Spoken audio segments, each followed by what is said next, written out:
Hello everyone, and welcome back to Bacon. Also, welcome back to Cinderella Phenomenon Evermore. I'm dealing with a bit of a migraine, but I was so excited to start on Rod's route. You've unlocked the fast forward feature. Yes. Alright. Choice, yep. I think so. I was so excited to start Rod's, I was like, let's at least do something. Yee. Alrighty. Very excited because I like all the other love interests. So now that we've got past the one that I can't stand, I'm very excited. Okay, where's Rod? Where's Rod? Aha! The wish. See how they make this work. See how they make it work. Is this truly what you want, Prince Rod?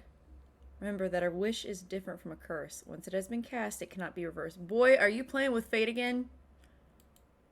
I'm sure. Hope he at least talked to his family this time. I've been pacing in front of the palace gates for what feels like an hour, unable to stand still because I am so agitated. Where is the messenger? He was supposed to be here 30 minutes ago. Could it be that Rod has forgotten to write to me? My heart drops. He would not forget, right? Did he go to Brigantia to dance in his own route as well? So now they're in a long distance relationship? It is as this depressing thought surfaces that the messenger approaches the gates. Good morning, Your Highness. I can't help the sigh that escapes my lips. You've arrived later than usual today. Do you have any letters for me? Indeed. The messenger rummages through his bag until he pulls out an envelope embellished with intricate golden swirls. He hands it to me with a flourish. I recognize the envelope's design immediately. Rod always uses the same stationery. I also have one letter for His Majesty and another for Princess Imoline. I can deliver them. But Your Highness, it is my job. I insist. Shall I make it an order? Baffled, the messenger hands the letters to me. Thank you. Using your powers for mildly chaotic things, perhaps. No, I should be the one thanking you. Have a pleasant day. I guess technically for good, since she kind of helped him out, especially if he's a little late. I turn toward the palace as the messenger departs. Imoline is in the middle of a lesson, so I shall deliver her letter to her afterwards, but Father should be unoccupied. Oh, and they probably still don't know. It's been 2 years and they still don't know! I find the king on his throne, eyes glued to a piece of parchment in his hands. He looks up when I step into the room. Good morning, Lucette. Good morning, Father. Father, I only started calling him that about a year ago, when the two of us first began trying to mend our relationship. It was awkward at first, but even slow progress is a step forward. It took him a year after all the stuff happened for him to finally start mending your relationship in this route. Come on, Dad! I have a letter for you. Father raises an eyebrow and glances at the envelope in my hand. Is there a reason you are delivering this letter? I was already waiting for the messenger. Ah, this is the first letter you've received all week, isn't it? Now I understand your enthusiasm. I turn away, inwardly cursing the heat in my cheeks.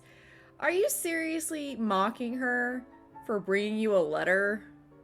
Bro, you guys are trying to mend your relationship. Could you at least attempt to be nice?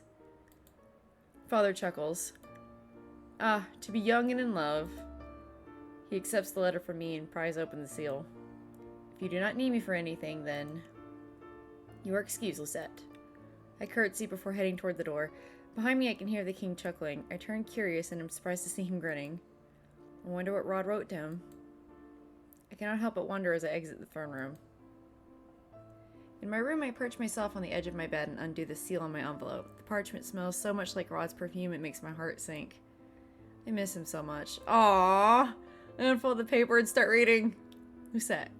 I apologize for my belated response. I've been so busy with preparations for the Queen's birthday that I've barely had a moment to myself these past few weeks. I told you before how ridiculously grand the parties in Brigantia are, right? Of course they would be. You know I don't enjoy that kind of decadence, so you can imagine how uncomfortable I was being forced to socialize with Brigantian royals for an entire evening. It was a nightmare. Cannot help but smile as I imagine the scowl Rod must be wearing that night. But I'm happy to say my hard work has paid off. The Queen was delighted with my dance choreography. I am not surprised by the Queen's praise. I know how skilled a dancer Rod is. I set the letter down on my lap with a sigh. Unbidden, and I find my mind wandering back to the day Rod was whisked away to Brigantia. It was shortly after Parfait granted Rod's wish. Claude offered him a position as Brigantia's royal dance instructor, and Rod immediately took him up on the offer. He insisted that if he wanted to prove himself worthy of my hand, he needed to recraft his reputation from the ground up. So that was his wish? Well, at least they kind of know about it this time. I insisted such a thing was unnecessary, but Rod was unwilling to compromise. I turned back to the letter with a sigh. I hope all is well in the palace, and that M isn't causing you too much trouble. I miss you, Lucette, and can't wait to see you again. Even in his own route, he's freaking sent off. It's not okay. I promise to write again soon. I love you. P.S. Seppi says he misses you too. Aww. Little baby. The letter ends there, and it is good for me. The letter ends there, and it is a good thing, for my vision has started to blur with tears. I can't stop giggling. I wipe them away with the back of my hand. He did not even bother to say when he plans on next visiting. Does he even miss me? I clench my fingers into a fist and startle when I notice electricity sparking at my knuckles. I close my eyes and take a few deep breaths, and when I open my eyes again, the sparks are gone. My magic is a temperamental thing, which is why I have to consciously tone down my emotions until I have mastered my magic completely. And this probably isn't helping. Darn it, Rod. It does not help that my position as the Tenebrarian bearer makes my magic more sensitive to negative emotions. If I am not careful, the negativity overwhelms my rationality. Parfait said I must possess a strong mind and heart, but that is easier said than done. Oh, that's right. Parfait's alive in this one.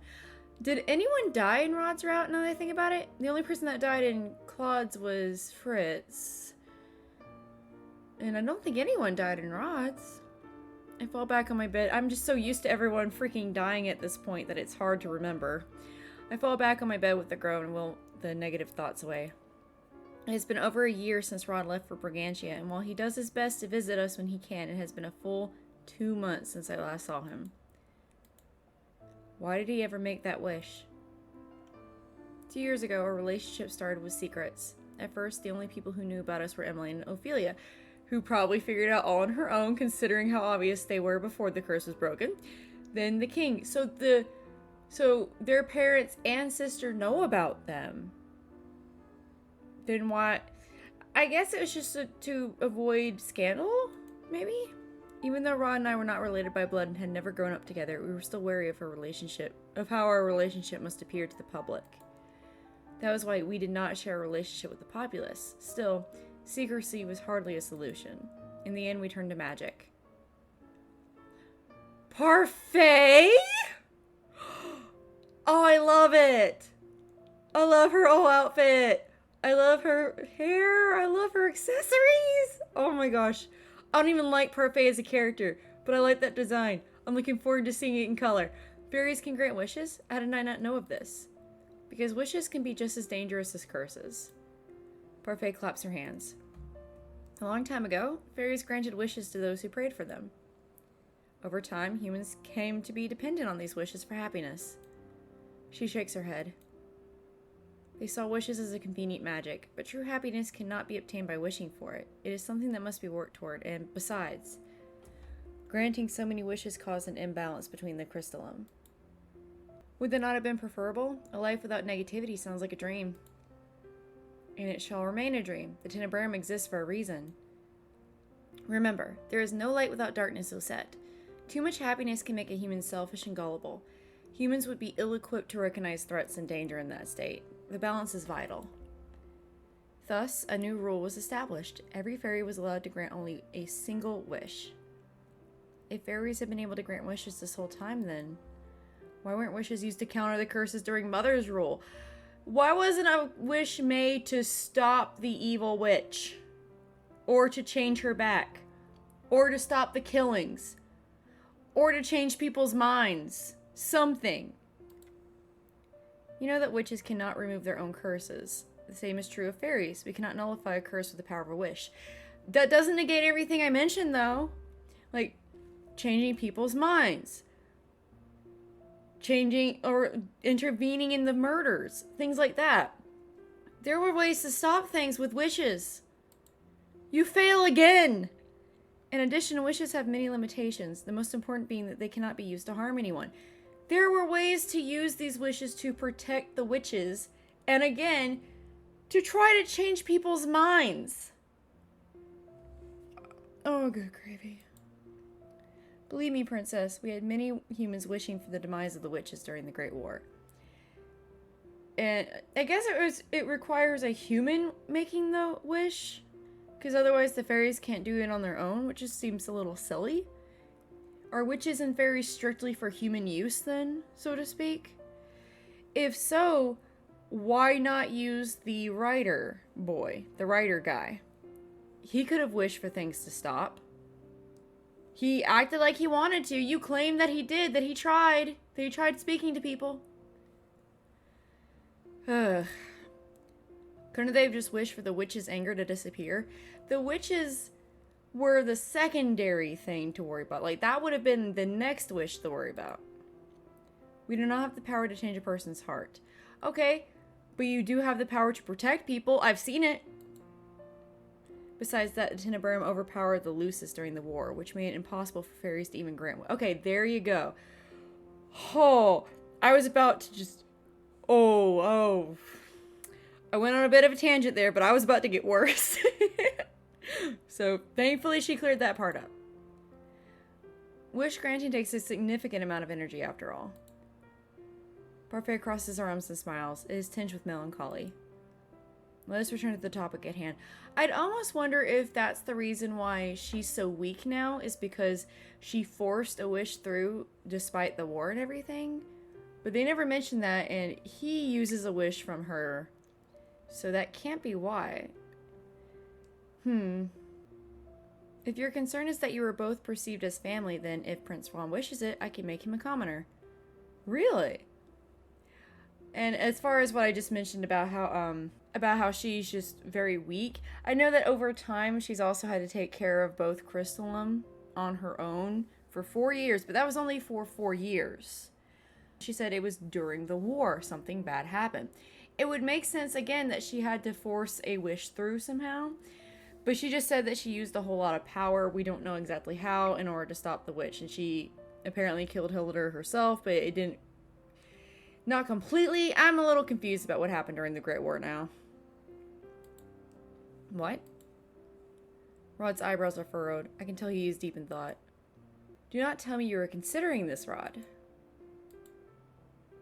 My curse led to no end of trouble for my family. I blame myself for the sudden and difficult lifestyle changes we all had to undergo. But now, after all this time, they've become accustomed to living as royals. I can't just take that away from them. I won't uproot their lives like that again. Not again. Then we can find another way, one that does not require such sacrifices. Rod remains silent. Rod? I'm sorry, Lucette. That's when I found out that Parfait had already spoken to Rod about wishes earlier. He had even consulted Ophelia and Emmeline before asking me to accompany him to the tavern that day. And so he made his wish. This time he wished to become a commoner rather than a prince. However, unlike the curse, his wish did not affect Ophelia and Emmeline. It is only Rod that no one remembers. Even now I am saddened by the fact that he made that decision without considering my feelings. At least his family remembers him versus no one remembered you, honey. Oh, and I guess the people at the Marchand would probably remember him too. Or at least, your friends. Like, will Claude remember him? I figure Parfait and Delora definitely will. Then again, I also don't think Rod gives a crap if the other guys remember him. Both of our lives were turned upside down in a heartbeat, and I barely had any time to prepare for it. A knock at the door jolts me from a reverie. Who is it? It's me. May I come in? You may. Good morning, Lucette. Hello, cutie pie. She glances at the open letter on my bed. I take it that's from Rod? Indeed. He also has a letter for you, too. It's on the table. Emmeline's face brightens as she picks up the envelope. Did he say anything about when he plans to return? She sighs when I shake my head. He's as tight-lipped as always. Other than me, only Ophelia, Emmeline, the king, and the marching goers recall Rod's true identity. Okay, so that answers that question. At first, there were doubts about whether Parfait could keep their memories of him intact. In the end, it was only possible because she enlisted the help of her cousin, Cinna. Cinna, who was set to become the next Lucis bearer, had enough power to fine-tune the parameters of Rod's wish. So Cinna's actually might be a little more powerful than we gave him credit for originally. Even more reason not to constantly disrespect him or puff him up. That single covet was Rod's only requirement. Being so close to his own family, he refused to make his wish without knowing for certain they would remember him. I can only imagine how difficult this distance is for you and Ophelia. Emmeline shakes her head. We miss him. We also know he's doing something he wants to do. Emmeline plops down on the bed beside me. What he is doing is unnecessary. Rod says that what he is doing is for the both of us, yet he made the decision to go to Brigantia on his own. Emmeline gives my hand a gentle squeeze. You know, he only went because he felt he needed to prove himself worthy of your hand. Why does it even matter? Ophelia was a baker when Father married her. Rod loves you, Lucette. That was apparent to all of us. It's why we decided to support his decision. We want you both to be happy. Emmeline pats me on the shoulder, then rises from the bed with a smile. Look at the time. I only meant to come in and check on you, but I've taken up so much of your time. I'll show myself out now. I don't want you to be late for your magic lessons. Thank you, Emmeline. Of course. I'm always happy to help. Emmeline gives me a quick hug before leaving. I return my attention to Rod's letter. I should probably write back, but I'm still irritated he did not provide a date for his next visit. How long does he plan on keeping us waiting? Alright, and as you can see from this, 49 to 54, I discovered there were many more slots. There were a lot more slots. So I guess 7 to 12 is going to be all Rod stuff.